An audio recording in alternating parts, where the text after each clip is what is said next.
मुझसे करके मसरूफियत का बहाना, मुझसे करके मसरूफियत का बहाना, वो मुसलसल किसी से राब्ते में है।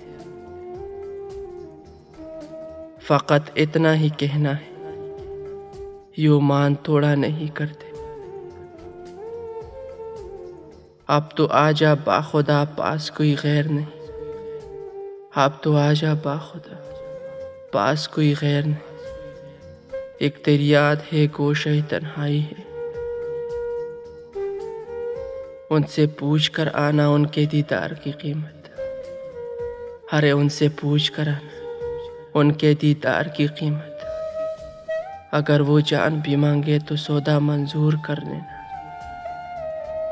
अगर वो जान भी मांगे तो सौदा मंजूर कर लेना, तो सौदा मंजूर कर लेना।